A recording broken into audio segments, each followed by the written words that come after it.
ମାଲକାନଗିରି ଜିଲ୍ଲା ବିଜୁ ମହିଳା ଜନତା ଦଳ ତରଫରୁ ଜିଲ୍ଲା ବିଜୁ ମହିଳା ନେତ୍ରୀ ଶ୍ରୀମତୀ ଲକ୍ଷ୍ମୀପ୍ରିୟା ନାୟକଙ୍କ ନେତୃତ୍ୱରେ ମାଲକାନଗିରି ଜିଲ୍ଲା ଆରକ୍ଷୀ ଅଧୀକ୍ଷକଙ୍କ ଜରିଆରେ ଓଡ଼ିଶା ପୁଲିସ ମହାନିର୍ଦ୍ଦେଶକଙ୍କୁ ଏକ ଦାବିପତ୍ର ପ୍ରଦାନ କରାଯାଇଛି। ସମ୍ପ୍ରତି ରାଜ୍ୟରେ ଘଟୁଥିବା ମହିଳା ବିରୋଧ ଲୋମହର୍ଷଣକାରୀ ଘଟଣାଗୁଡ଼ିକ ତର୍ଜମା କଲେ ଜଣାଯାଉଛି, ଓଡ଼ିଶାର ମହିଳାଙ୍କ ପ୍ରତି ହେଉଥିବା ଅବହେଳା, ସାମାଜିକ ତଥା ଆର୍ଥିକ ଅସମାନତା, ଅସୁରକ୍ଷିତତା ଏବଂ ନ୍ୟାୟ ପ୍ରଦାନ ବ୍ୟବସ୍ଥାର ବିଫଳତା ଓଡ଼ିଶାରେ ଦେଖାଦେଇଛି।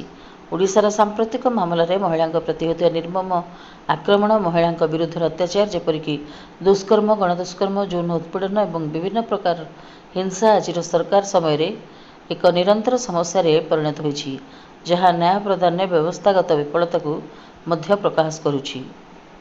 ମାଲକାନଗିରି ଜିଲ୍ଲାରୁ ପ୍ରଶାନ୍ତ କୁମାର ସାଗରୀଙ୍କ ରିପୋର୍ଟ, ପ୍ରାଇମ୍ ଟିଭି ଓଡ଼ିଶା।